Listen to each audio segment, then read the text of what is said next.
में रखेंगे, आंखें बंद, कमर गर्दन एक सीध में, गहरा श्वास लेते हुए अपने माता पिता, इष्ट देव, गुरुदेव को प्रणाम करते हुए 3 बार ओम का उच्चारण हमारे साथ करेंगे।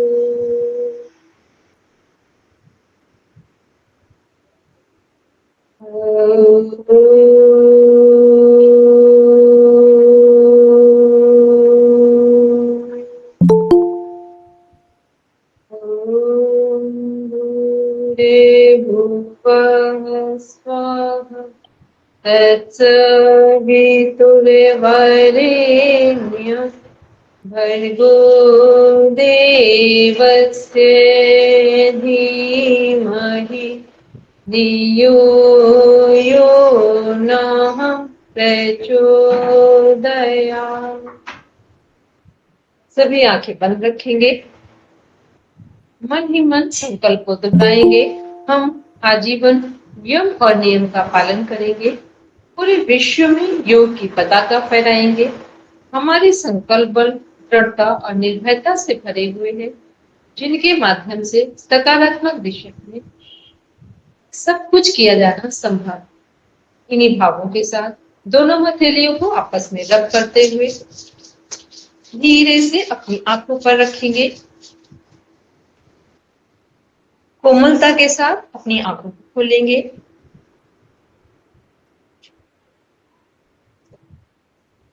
सभी लोग अपना पीडीएफ ओपन करेंगे।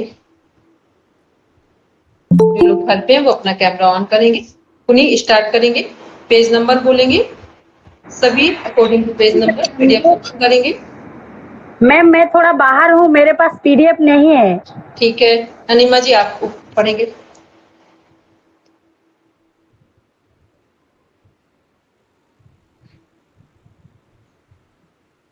बाकी जो लोग भी क्लास अटेंड करते हैं अपना कैमरा ऑन करके रखा करें। ठीक, कैमरा ऑन करके रखते हैं ना, तो हम भी आपको देखकर समझ पाते हैं कि आप कितनी बात को समझ पा रहे हैं और किस बात को आप नहीं समझ पा रहे। ठीक है, चलिए मिल गया अनिमा जी, स्टार्ट कीजिए, माइक अनम्यूट कीजिए। कल हम लोग सर्कुलेटरी सिस्टम पढ़ रहे थे, कौन सा सिस्टम पढ़ रहे हैं? परिसंचरण, रक्त परिसंचरण, सर्कुलेटरी सिस्टम ही पढ़ा था। ओपन करेंगे मैम ये शुरू से पढ़ी तो परिसंचरण तंत्र पे ना, जितना पढ़ लिया था उसके आगे से पढ़ेंगे।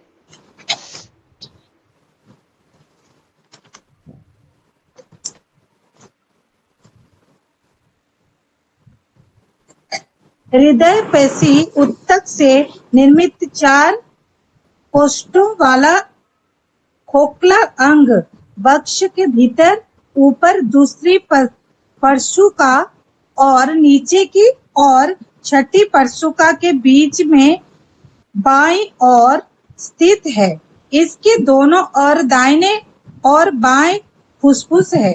उसका आकार कुछ त्रिकोण के समान है, जिसका चौड़ा आधार ऊपर और विस्तृत निम्न धारा नीचे की ओर स्थित है। इस पर एक दोहरा कला निर्मित आवरण चढ़ा हुआ है, जिसको हृदय वरण कहते हैं। इसकी दोनों परतों के बीच में थोड़ा स्निग्ध द्रव भरा रहता है। हृदय भीतर से 4 कोष्ठों में विभक्त है। 2 कोष्ठों दाहिनी ओर और 2 बाईं ओर है। दाहिनी और बाईं ओर के कोष्ठों के बीच में एक विभाजन पट सेप्टम है, जो दोनों ओर के रुधिर को मिलने नहीं देता। प्रत्येक और एक कोष्ठ ऊपर है, जो अलिंद कहलाता है, और नीचे का कोष्ठ निलय कहा जाता है। दाहिने निलय में ऊर्ध्व और अधो महाशिराओं के दो छिद्र हैं जिनके द्वारा रुधिर लौटकर हृदय में आता है। एक बड़ा छिद्र अलिंद और निलय के बीच में है जिस पर कपाटिका लगी हुई है।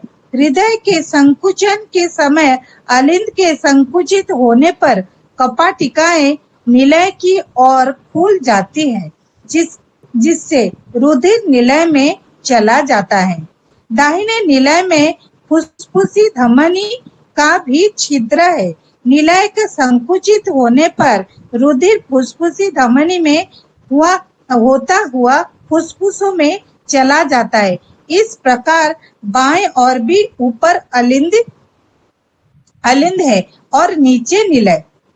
बाएं निलय में 4 फुसफुसी शिराओं के छिद्र हैं जिनके द्वारा फुसफुसों में शुद्ध हुआ रुधिर लौट कर आता है और अलिंद के संकुचन करने पर निलय और अलिंद के बीच के छिद्र द्वारा निलय में चला जाता है। बाएं ओर के इस छिद्र पर भी कपाटिका लगी हुई है।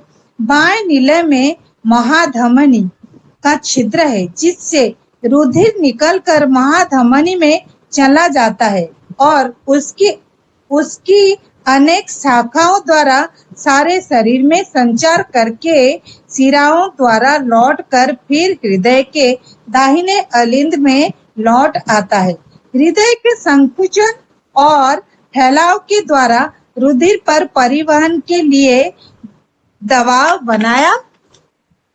बनाया इस धमनी की शाखाएं जिनका नीचे अलग किया गया है शरीर में फैली हुई है। रुधिर इनके द्वारा अंगों में संचार करके कोशिकाओं में होता हुआ शिराओं द्वारा फिर हृदय के दाहिने भाग में लौट आता है और फिर वही चक्र आरंभ होता है। यही रुधिर परिसंचरण कहलाता है। हृदय में स्वयं संकुचन करने की शक्ति है। वह प्रति मिनट 72 बार संकुचन करता है अर्थात एक बार संकुचन में 0.8 सेकंड लगता है।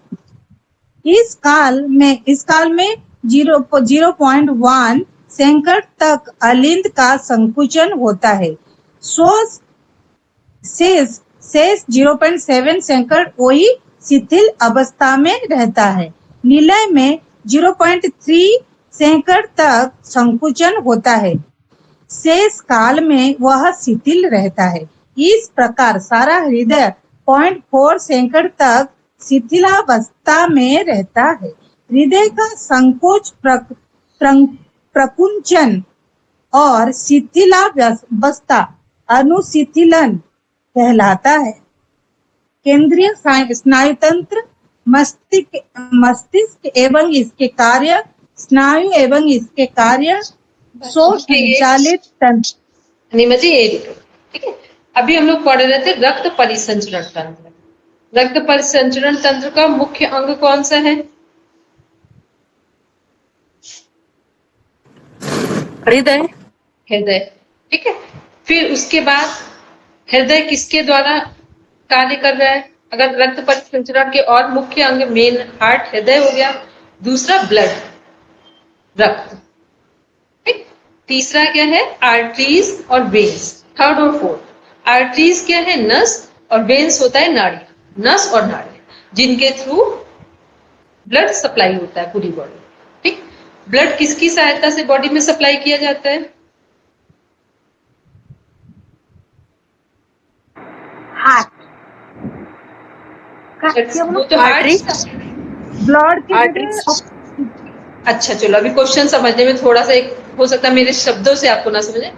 ब्लड किससे डायरेक्ट पूछते तो हार्ट सप्लाई करता है। हमें क्या किसकी सहायता से? तो ऑक्सीजन की सहायता, ठीक। ब्लड ऑक्सीजन की सहायता से पूरी बॉडी में पहुंचाया जाता है। चलिए अब देखते हैं इसी में हम लोग नेक्स्ट कि जो हार्ट है इसमें हमारे 4 चैम्बर्स हैं, लेफ्ट, राइट, दोनों साइड, लेफ्ट साइड भी 2 चैम्बर है, राइट साइड भी 2 चैम्बर है। फर्स्ट है ऊपर वाला ऑट्रियम, नीचे वाला वेंट्रिकल। ऑट्रियम और वेंट्रिकल ये क्या है, जो हमारा ऑट्रियम और वेंट्रिकल, ये जो चारों चैम्बर है, इनमें क्या हो रहा है कि जो राइट साइड है वहां पर, राइट साइड के चैम्बर में हमारा अशुद्ध रक्त इकट्ठा होता है, और लेफ्ट साइड में क्या होता है कि अशुद्ध रक्त जब लेफ्ट साइड जर्नी करता है, यात्रा करता है, तो वहां पर शुद्धिकरण के लिए जाता है। और इसको दूसरी भाषा में बोले तो जब हम ऑक्सीजन लेते हैं तो शुद्ध ब्लड हार्ट पूरी बॉडी में सप्लाई कर रहा है, और जब हम श्वास को छोड़ते हैं तो अशुद्ध जो ब्लड है, रक्त है, वो हार्ट क्या करता है, लंग्स की सहायता से कार्बन डाइऑक्साइड को गैस के फॉर्म में हमारे शरीर से बाहर निकालता है। अशुद्ध रक्त को बाहर कैसे निकाले, गैस के फॉर्म में, ठीक, ब्लड के फॉर्म में नहीं, गैस के फॉर्म में लिया। भी हमने गैस के फॉर्म में ऑक्सीजन लिया था O2, और जब हमने बाहर निकाला अशुद्ध ब्लड तो वो कैसे किया, CO2 कार्बन डाइऑक्साइड, ठीक है, बस इतना का। फिर हार्ट का वर्क क्या था, लंग्स का वर्क था ब्लड को प्यूरिफाई करना, हार्ट का वर्क था ब्लड प्यूरिफाई, ब्लड को पूरी बॉडी में सप्लाई कर देना। दूसरा जो हमारी आर्टरीज, वेन्स है, जो हार्ट है, हार्ट में कौन कौन सी हमारी हार्ट की प्रॉब्लम्स कब बढ़ती है, हार्ट की प्रॉब्लम्स बढ़ने का कॉस्ट फैक्टर कारण क्या है, कोलेस्ट्रॉल। कोलेस्ट्रॉल कोलेस्ट्रॉल है, ठीक है। कोलेस्ट्रॉल कब बढ़ता है बॉडी में,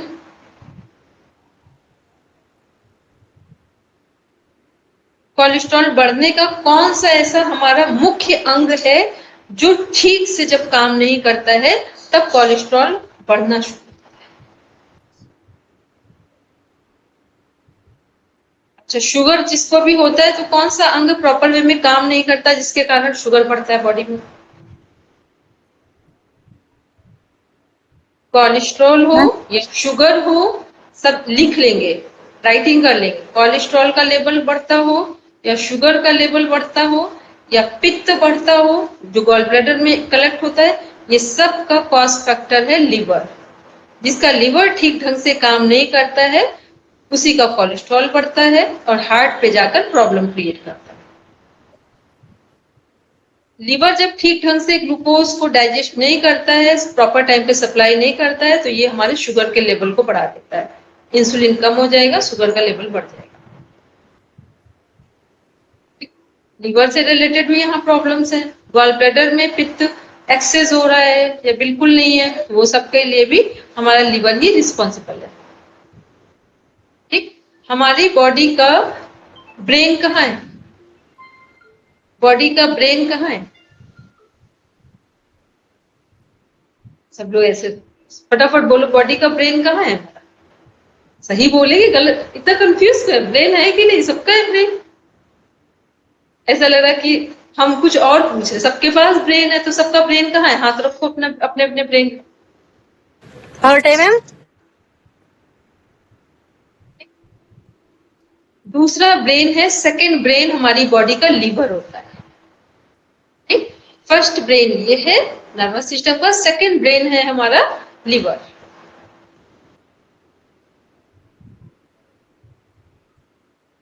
ठीक है। तो हमें क्या रखना है, किस बात का ध्यान रखना है कि हमारा लीवर प्रॉपर वे में वर्किंग में होना चाहिए, प्रॉपर वे में कार्य करे, तभी हमारा कोलेस्ट्रॉल का लेवल नहीं बढ़ेगा जिसके कारण हार्ट से संबंधित प्रॉब्लम्स आती है। और हार्ट को ठीक रखने के लिए क्या करना है, प्राणायाम करना है, ठीक? फिर आते हैं जो हमारा, तो ये क्या हमने अभी बात की कि हमारे कोलेस्ट्रॉल लेवल बढ़ता है। और दूसरा यदि हम डाइट की बात करें, क्योंकि हम लोग जो सिस्टम पढ़ रहे हैं अपने सिस्टम को हेल्दी कैसे रखना है, बस इसके लिए सिस्टम पढ़ा है हमने। तो हार्ट को यदि हमें हेल्दी रखना है, लीवर को हेल्दी रखना, ऑयल यूज नहीं करेंगे। जिनको भी कोलेस्ट्रॉल का लेवल कभी नहीं अपने शरीर में बढ़ता हुआ देखना हो, ना देखना चाहते हो, तो रिफाइंड ऑयल बिल्कुल यूज नहीं करना। फर्स्ट, सेकंड क्या नहीं यूज करना है, मैदा, मैदे से बनी जितनी भी चीजें कभी रेयर में यूज किया 1-2 महीने 3 महीने में तो कोई बात नहीं, अदरवाइज नहीं। थर्ड, चीनी, सफेद चीनी को सफेद जहर बोला जाता है, ठीक है। फोर्थ, नमक। कौन सा नमक? जो सिंपल नमक। कौन सा नमक यूज करना चाहिए खाने में? जो व्रत में फास्ट में यूज, सेंधा नमक बोलते हैं, ठीक है। उसको यूज करें। चीनी की जगह गुड़ या मिश्री यूज करें। रिफाइंड की जगह जो सिंपल हमारा मस्टर्ड ऑयल आता है उसे यूज करें। तो ये क्या है, ये यदि चारों चीजें हम प्रॉपर डाइट में नहीं लेते हैं तो हमारा जो कोलेस्ट्रॉल का लेवल है वो नहीं बढ़ता, क्योंकि हार्ट की प्रॉब्लम्स बढ़ती जा रही है लगातार। अब आते हैं जरा हार्ट के बारे में। अभी आपसे पहले एक तो वो इसमें अटेंड नहीं करी है, नाम क्या है उनका, क्लियर याद नहीं आ रहा अभी हमको। सुबह मेरे क्लास में आती है, ठीक है। उनके हस्बैंड को हार्ट अटैक आया था और हमने नेचुरोपैथी की क्लास में पढ़ाया था। आप ही के पहले वाले बैच के हैं वो, नंदी जी करके शायद नाम है, उड़ीसा। प्रतिमा नंदा में, सॉरी, प्रतिमा नंदा। हाँ, प्रतिमा नंदी, ठीक है। सर ने उनको याद नहीं आ रहा था, ठीक है। तो उनका हस्बैंड का प्रॉब्लम आया और फिर हमने क्लास में बता रखा था उनको, और ये आप सबके लिए भी, कभी भी किसी को हार्ट अटैक से रिलेटेड कोई प्रॉब्लम आप अचानक से देखो घर में बाहर कहीं पर भी, तो सबसे आसान तरीका है जो सब ध्यान रखेंगे और अपने घर में उसे रखा भी कीजिए, जो लाल मिर्च होती है उसका पाउडर घर में रखा कीजिए। किसी को हार्ट अटैक आ रहा हो, एकदम से वो खड़ा हो, कुछ उसको समय, क्योंकि एकदम वो बैठने लगेगा, जबान बंद, मुख बंद हो जाएगा, पूरा उसका सेल्स अपना खोने लगता है। आपको क्या करना है, तत्काल उसके मुख में थोड़ी सी लाल मिर्च डाल देंगे। लाल मिर्च का जो असर है वो उसको 5 मिनट के अंदर दोबारा नॉर्मल कर देगा। फिर आप जाकर उसे डॉक्टर के पास ले जाइए, ठीक। क्योंकि यदि आप ऐसा नहीं करते तो कई बार होता है वो 5 मिनट का जो ऑपरेशन था छोटा सा, उसकी वजह से समस्या बहुत टिपिकल हो जाती है। तो ये करना है। दूसरा, जो व्यक्ति जिसको हार्ट अटैक आया है उसको जमीन पर बैठा लेंगे और घुटने उसके मोड़ कर रखेंगे, पैरों को सीधा नहीं करना, घुटने मोड़कर उसके हार्ट के पास रखेंगे और जमीन पर बैठा लेंगे, और लाल मिर्च का जो पाउडर है ये यूज करेंगे। ये क्या है, आपकी वो रेमेडी है, जब आप डॉक्टर के पास जाएंगे तो डॉक्टर भी आपको धन्यवाद बोलेंगे, ठीक है। उनका काम बहुत कम हो जाता है।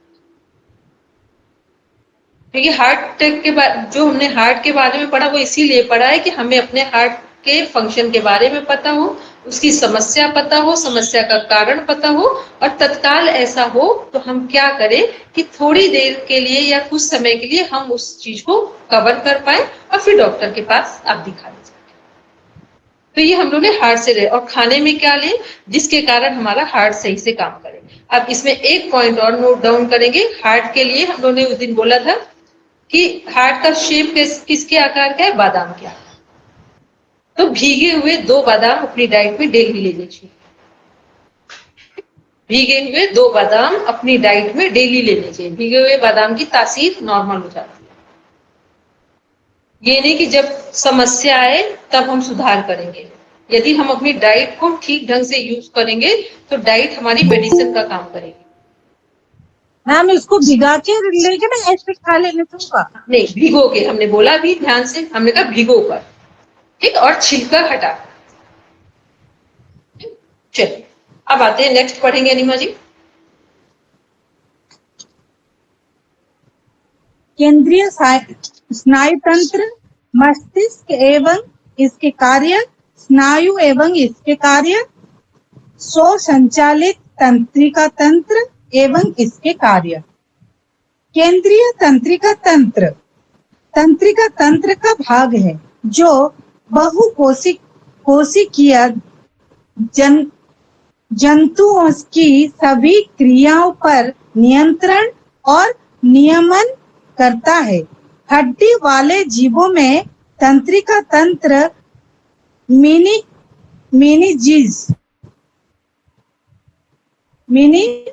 मेनिंजीज में संलग्न होता है।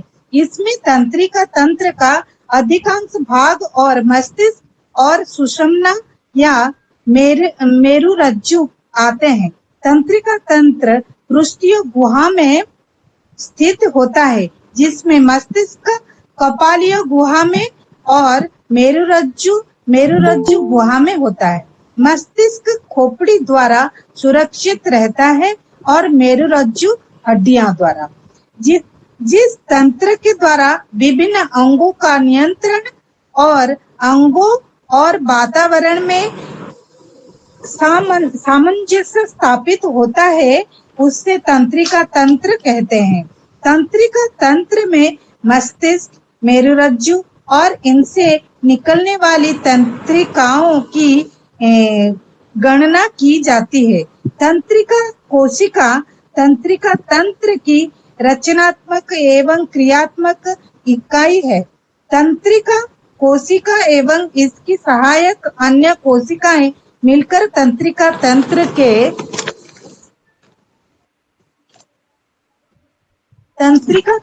के जाते हैं, जिसे हम हृदय के धड़कन द्वारा महसूस करते हैं। इसे ही हृदय स्पंद कहते हैं।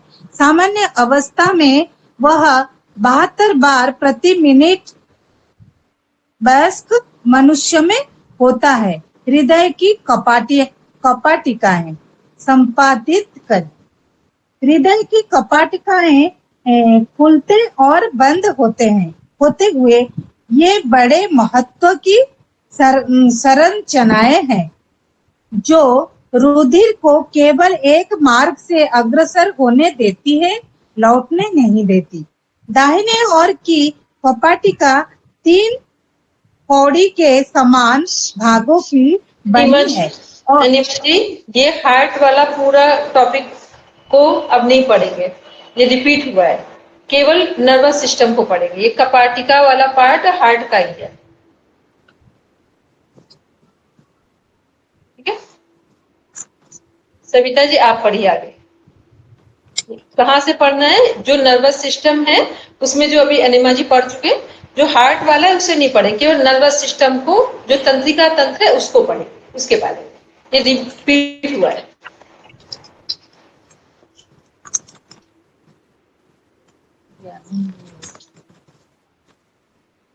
अनम्यूट कीजिए माइक।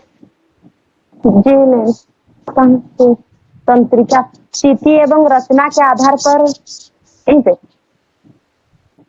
तंत्रिका तंत्र के 2 मुख्य भाग किए जाते हैं। एक केंद्रीय तंत्रिका तंत्र एवं मस्तिष्क, ए बी मेरुरज्जु, 2 परिधीय तंत्रिका तंत्र, ए कपालीय तंत्रिकाएं, बी मेरुरज्जु की तंत्रिकाएं। कार्यात्मक वर्गीकरण।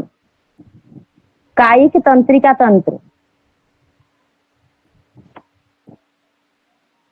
अनुकंपी तंत्रिका तंत्र और परानुकंपी तंत्रिका तंत्र। मस्तिष्क और मेरुरज्जु केंद्रीय तंत्रिका तंत्र कहलाते हैं। ये दोनों शरीर के मध्य भाग में स्थित है। इनके वे केंद्र भी स्थित हैं जहां से शरीर के भिन्न भिन्न भागों के संचालन तथा गति करने के लिए आवेग जाते हैं, तथा वे आवेगी केंद्र भी है जिनमें शरीर के आभ्यंतरीण तरंगों तथा अन्य भागों से भी आवेग पहुंचते रहते हैं। दूसरा भाग परिधि तंत्रिका तंत्र कहा जाता है। इसमें केवल तंत्रिकाओं का समूह है जो मेरुरज्जु से निकलकर शरीर के दोनों ओर के अंगों में विस्तृत है। तीसरा आत्मक तंत्रिका तंत्र है जो मेरुरज्जु के दोनों ओर गणिकाओं की लंबी श्रृंखलाओं के रूप में स्थित है। यहाँ से सूत्र निकलकर शरीर के सब आभ्यंतरण तरंगों में चले जाते हैं और उनके समीप जलिकाएं बनाकर बंगों में फैल जाते हैं। यह तंत्र ऐच्छिक नहीं प्रत्युत स्वतंत्र है और शरीर के समस्त मुख्य कार्य जैसे रक्त संचालन, श्वसन, पाचन, मूत्र की उत्पत्ति तथा उत्सर्जन, निस्रावी ग्रंथियों में स्रावों के निर्माण आदि का संचालन करता है। इसके भी 2 भाग है, एक अनुकंपी और दूसरा परानुकंपी। ज्ञानेंद्रिय एवं इसके कार्य। नेत्र, कान, नाक, त्वचा एवं जिह्वा। ज्ञानेंद्रिय मनुष्य की वे अंग है जो देखने, सुनने, महसूस करने, स्वाद, ताप, रंग, आदि का पता लगाते हैं। मानव शरीर में त्वचा, आंख, कान, नाक और जिह्वा आदि 5 प्रकार की ज्ञानेंद्रिय होती है। त्वचा महसूस करने का, आंखें देखने का, कान सुनने का, नाक गंध का पता लगाने का और जिह्वा स्वाद को परखने का काम करती है। वातावरण के परिवर्तनों को ग्रहण करने वाले अंगों को ज्ञानेंद्रिय कहते हैं। आंख, कान, नाक, जीभ, त्वचा प्रमुख ज्ञानेंद्रिय है। आंख का संबंध दृष्टि से है। नाक द्वारा सूंघकर किसी वस्तु की सुगंध को ज्ञात किया जा सकता है। जीभ पर उपस्थित स्वाद कलिकाओं से भोजन के स्वाद की जानकारी प्राप्त होती है। त्वचा या त्वक स्किन शरीर का बाह्य आवरण होती है, जिसे बाह्य त्वचा भी कहते हैं और वेस्टर्न प्रणाली का सबसे बड़ा अंग है, जो उपकला ऊतकों की कई परतों द्वारा निर्मित होती है और अंतर्निहित मांसपेशियां, अस्थियां, अस्थिबंध और अन्य आंतरिक अंगों की रक्षा करती है। क्योंकि यह सीधे वातावरण के संपर्क में आती है, इसलिए त्वचा रोगजनकों के खिलाफ शरीर की सुरक्षा में एक बहुत ही महत्वपूर्ण भूमिका निभाती है। इसके अन्य कार्यों में जैसे तापावरोधन, तापमान विनियमन, संवेदना, विटामिन डी का संश्लेषण और विटामिन बी फोलेट का संरक्षण करती है। बुरी तरह से क्षतिग्रस्त त्वचा निशान ऊतक बनाकर चंगा होने की कोशिश करती है। यह अक्सर रंगहीन और वर्णहीन होता है। मानव में त्वचा का वर्ण प्रजाति के अनुसार बदलता है और त्वचा का प्रकार शुक्ल से लेकर तैलीय हो सकता है। नाक, कुत्ते की नाक रीढ़ीधारी प्राणियों में पाया जाने वाला छिद्र है।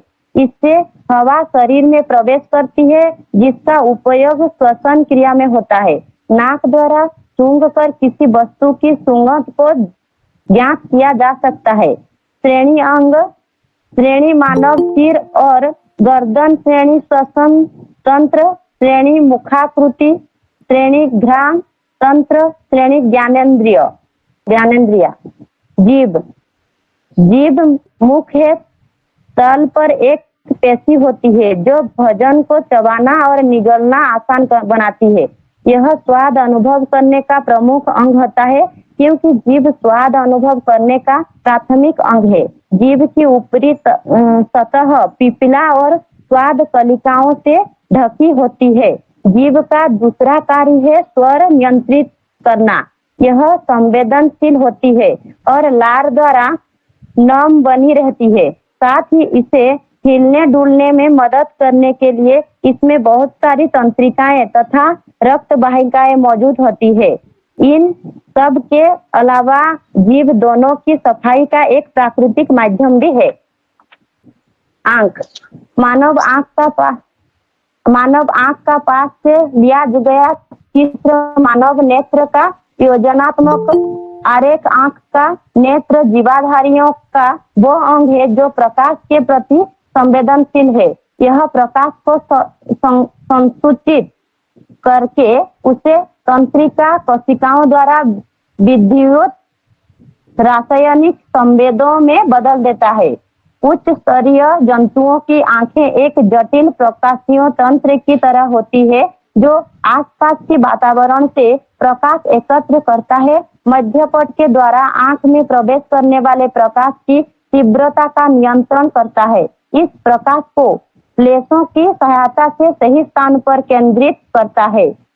इस प्रतिबिंब को विद्युत संकेतों में बदलता है। इन संकेतों को तंत्रिका कोशिकाओं के माध्यम से मस्तिष्क के पास भेजता है। कान, मानव के मध्य स्तनधारी प्राणियों में कर्ण या कान श्रवण प्रणाली का मुख्य अंग है।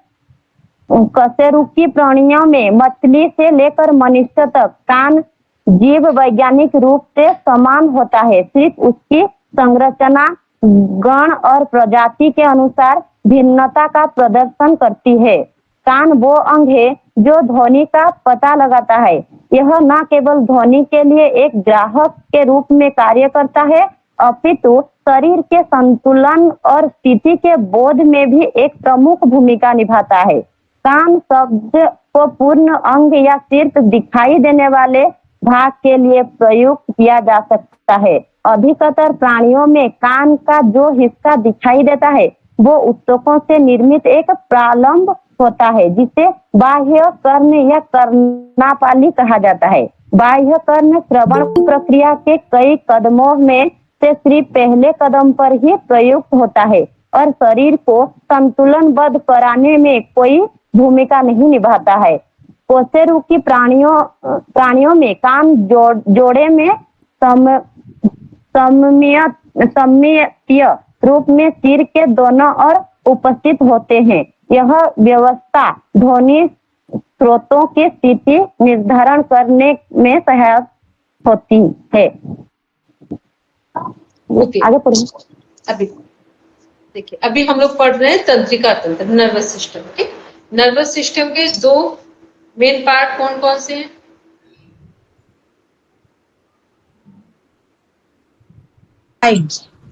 बोलिए। ब्रेन और स्पाइन। Very good. स्पाइन तंत्रिका तंत्र के दो हमारे जो मेजर पार्ट है वो ब्रेन है हमारा, और हमारा स्पाइन है, नर्वस जो बैक है। ठीक, बैक में जो हमारी बैकबोन है। तो ये क्या है? ये हमारे मेन पार्ट है। जो हमारा स्पाइन है उसका कार्य क्या है?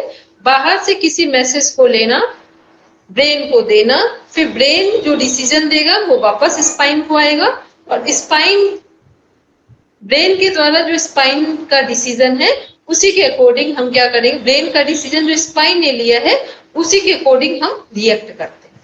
कुछ भी काम करते हैं तो पहले क्या होता है? स्पाइन ब्रेन को मैसेज देती है, ब्रेन डिसीजन लेता है। जैसा ब्रेन ने डिसीजन यस और नो में लिया है वो वापस स्पाइन को भेजता है, और स्पाइन के डिसीजन के अकॉर्डिंग हमारी बॉडी एक्शन लेती है या रिएक्ट। ठीक है, ये हम लोगों ने बताया था कि किसी भी चीज को छू रहे हैं, गर्म है, ठंडा है, तो गर्म पे हाथ रखना है कि नहीं रखना है, ये एक क्षण में हम बस गर्म पर हाथ रखते हैं और उंगली हटा लेते हैं। लेकिन प्रोसेस क्या हुआ था? सेम था। स्पाइन से ब्रेन को मैसेज, ब्रेन से स्पाइन को, स्पाइन के मैसेज के अकॉर्डिंग बॉडी ने रिएक्शन दिया। इसके बाद सेकंड स्टेप क्या है इसका? कि जितने हमारे सेंस ऑर्गन है, हाउ मेनी सेंस ऑर्गन? 5। ठीक, 5 सेंस ऑर्गन है, 5 ज्ञानेंद्रियां हैं हमारी। कौन कौन सी ज्ञानेंद्रियां हैं? आंख, नाक, कान, जीभ और स्किन। ठीक, ये 5 क्या है? हमारी ज्ञानेंद्रियां हैं। तो जो 5 ज्ञानेंद्रियां हैं ये वर्क कैसे करती है? कोई भी ज्ञानेंद्रिय बिना मन की सहायता के, माइंड के सपोर्ट के वर्क नहीं करती। ठीक, कितने लोगों को बात समझ आ रही? बिना माइंड के सपोर्ट के, मन की सहायता के कोई भी ज्ञानेंद्रिय अपना वर्क नहीं करती है। अब देखो इसको समझ ले कैसे नहीं करती है। कई बार हम लोग सामने देख रहे होते हैं, ठीक, आप जैसे हमें लगातार देख रहे हैं, अभी हम पढ़ा रहे हैं, बोल रहे हैं, आप हमें लगातार देख रहे हैं, और हमने यदि आपसे कुछ पूछा तो आप बता ही नहीं पाए। इसका अर्थ क्या हुआ? इसका अर्थ है मैम, मतलब हमारा ध्यान, हमारा मन कहीं और था। Very good. ठीक, मतलब आंखों से देख भी रहे थे लेकिन हमने पूछा तो आप बता नहीं पाए कोई भी आंसर। इसका अर्थ हुआ कि देख कर भी आप हमें नहीं देख रहे थे। आप खुली आंखों से हम आपके सामने थे लेकिन देख आप कहीं और रहे थे, कुछ और सोच रहे थे, किसी और को देख रहे थे। वो व्यक्ति, वस्तु, परिस्थिति कुछ भी हो सकता है। तो इसका मतलब हुआ कि जब आपका माइंड हमारे साथ, जब तक आंखों के साथ नहीं जुड़ा था, तब तक आप हमें देखकर भी नहीं देख पाए। ठीक, ऐसे ही कई बार आपने देखा होगा कि किसी को 5-6 आवाजें दो, बुलाओ उसका नाम लेकर, वो नहीं सुन पाता है, फिर आप धक्का देकर उसको बोलो तब वो एकदम चौंक जाएगा। इसका अर्थ क्या हुआ? उसके कान खुले हुए हैं लेकिन वो इतना कुछ गहराई में सोच रहा है, सुन रहा है, समझ रहा है कि उसे आवाज सुनाई नहीं दी। ठीक, तो इसका अर्थ हुआ कानों के साथ उसका मन नहीं जुड़ा हुआ। ठीक, ऐसे ही हम लोग कई बार भोजन करते हैं, अच्छे से अच्छा भोजन का भी हम स्वाद नहीं ले पाते।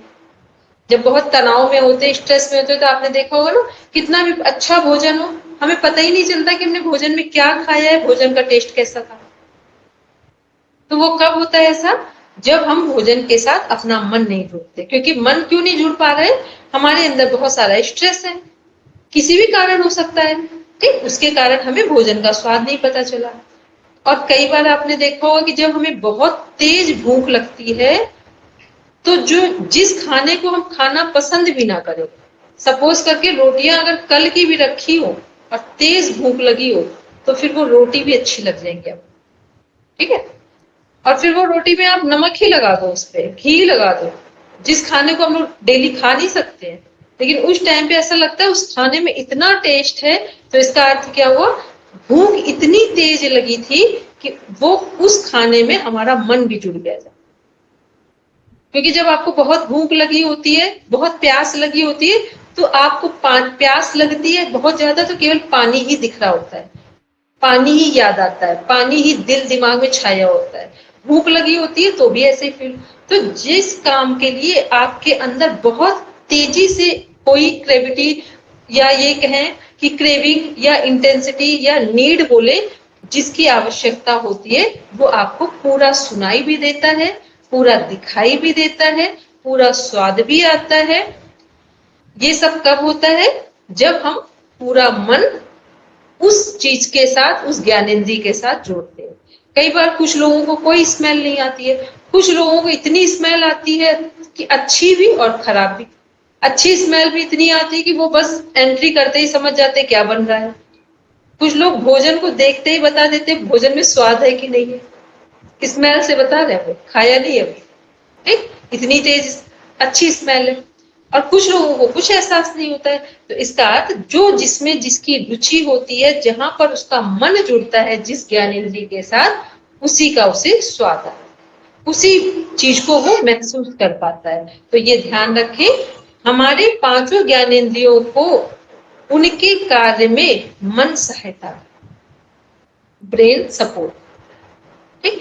बिना ब्रेन के सपोर्ट के, माइंड के सपोर्ट के, हम किसी भी ज्ञानेंद्रिय के साथ नहीं जुड़ सकते। कितने लोगों को ये बात थोड़ी सी समझ में आ रही है? थोड़ा सा आया समझ में? ठीक है। सविता जी, आपको आया कि आपको नहीं आया? आया? हमको लगा आपका मन डाइवर्ट हो गया। हाँ, बोलेंगे सर। कोई बात नहीं। नहीं मैम, और नहीं आया, थोड़ा और समझा दीजिए। नहीं आया? अभी जैसे हम आपको बुला रहे थे, हमने कहा सविता जी आपको समझ में आया कि नहीं आया, आपने देर में आंसर दिया, आप मेरी बात सुनी नहीं रहे थे, तो सुनने में आपकी ज्ञान मेरा माइंड कहीं और था, तो जब कहीं और था तो हमारी बात सुनाई नहीं दी कि आप यहाँ पर एग्जाम्पल होगा सही सही, ठीक। इसी एग्जाम्पल को हम बोलकर बता रहे थे, आपने प्रत्यक्ष करके दिखा दिया, ठीक है। तो जिस चीज को, जैसे हम बोल रहे हैं, आप मेरी बात सुन रहे होंगे तो रिस्पॉन्ड करेंगे, नहीं सुन रहे होंगे तो सामने तो सबको दिख रहा है ना, आप बैठे हैं, कान भी खुले हैं दोनों, ठीक, लेकिन फिर मेरी बात क्यों नहीं सुन पाए? क्योंकि आप या तो घर में कोई बच्चे शोर कर रहे होंगे या कुछ और काम होगा, उधर माइंड डाइवर्ट हो गया, ठीक। तो यही होता है कि जो हमारी पांच की पांच ज्ञानेंद्रियां हैं, ये तभी अपना रिजल्ट देती हैं जब उनके साथ मन प्रॉपर जुड़ता है, ठीक। सुनने के साथ जुड़ेगा तो सुनाई देगा, देखने के साथ मन जुड़ेगा तो दिखाई देगा, खाने के साथ मन जुड़ेगा तो भोजन का स्वाद आएगा, सूंघने के साथ मन जुड़ेगा तो नाक से स्मेल आएगी, जो भी सामने चीजें उनकी स्मेल आएगी। स्किन से अगर हम पूरा मन जुड़ा है तो हमें ठंडा गर्म महसूस हो, अदरवाइज कुछ नहीं महसूस, ठीक है। चलिए अब आते हैं हम लोग नेक्स्ट देखते हैं इसमें, ये हम लोग किसके बारे में पढ़े थे? नर्वस सिस्टम के बारे में। तो जो हम लोग पूरा इतना बड़ा पैटर्न हमने पैराग्राफ पढ़ा नर्वस सिस्टम के साथ अपने सेंस ऑर्गन का, उनका जीस्ट केवल इतना ही था। तो जो भी कार्य करे वो माइंड के सपोर्ट से करो। अब देखते हैं इसमें जो हमारा नर्वस सिस्टम है, इसको एक्टिवेट कैसे किया जाता है, अपने नर्वस सिस्टम की एनर्जी को कैसे हम बहुत स्ट्रॉन्ग करें, उसके लिए भी हमारा प्राणायाम है, ठीक है। क्योंकि प्राणायाम क्या है, जब हम अनुलोम विलोम प्राणायाम का अभ्यास करते हैं तो जो हमारा पैरासिम्पैथेटिक नर्वस सिस्टम है, ऑटोनॉमी नर्वस सिस्टम के दो पार्ट थे, सिंपैथेटिक और पैरासिम्पैथेटिक। स्वायत्त तंत्रिका तंत्र के दो भाग थे, तो वो है पहला सिंपैथेटिक, दूसरा पैरासिम्पैथेटिक। सिंपैथेटिक क्या है? राइट नॉस्ट्रिल, और पैरासिम्पैथेटिक लेफ्ट नॉस्ट्रिल। तो जो अनुलोम विलोम प्राणायाम लेफ्ट नॉस्ट्रिल से करते हैं, श्वास लेते हैं लेफ्ट नॉस्ट्रिल से, तो वो हमारे राइट ब्रेन को एक्टिव करता है, और जब राइट नॉस्ट्रिल से श्वास लेते हैं तो लेफ्ट ब्रेन को एक्टिव। हमारे ब्रेन के कितने पार्ट हैं? ब्रेन के दो, लेफ्ट और राइट। तो लेफ्ट और राइट दोनों ब्रेन को यदि हमें एक्टिवेट करना है या एक्टिव मोड में लाना है, तो हमारा अनुलोम विलोम प्राणायाम हमें सबसे अधिक सपोर्ट। ये क्वेश्चन पूछा जाता है कि अनुलोम विलोम प्राणायाम क्यों करते हैं? दोनों ब्रेन को एक्टिव करना। तो इससे यदि हमारा ब्रेन प्रॉपर वे में एक्टिवेट हो जाएगा तो क्या बेनिफिट मिलेगा हमको?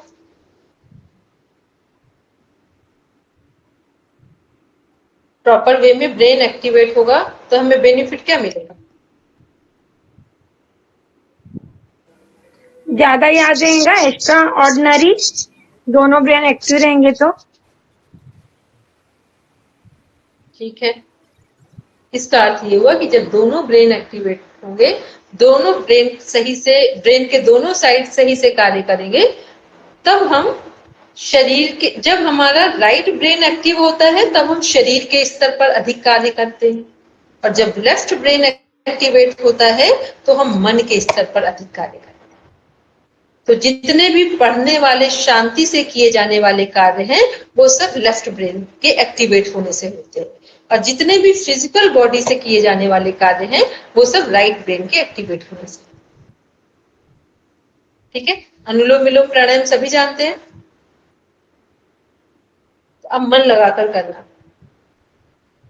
अभी तक बस लगता है जल्दी से बस श्वास ली, राइट लेफ्ट बस निकाली, बाहर की, फ्री हो गए, ऐसा ही लगता है ना मोस्टली, कि जितनी जल्दी करो योग की क्लास से बाहर हो। ऐसा लगता है योग की क्लास ना हो गई, आपके ऊपर कोई बर्डन आ गया।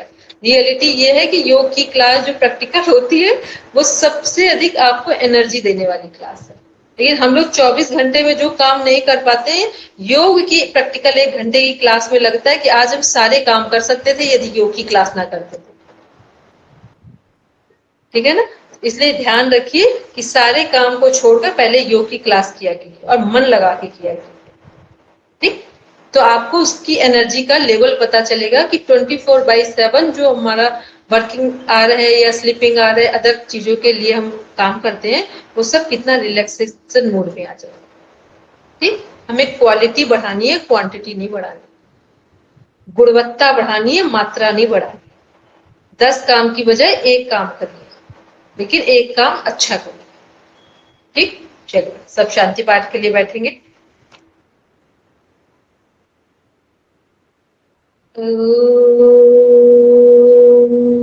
शांति शांति शांति। सर्वारिष्ट सुशांतिर्भवतु। Now let the palm touch your eyes. Then open your eyes.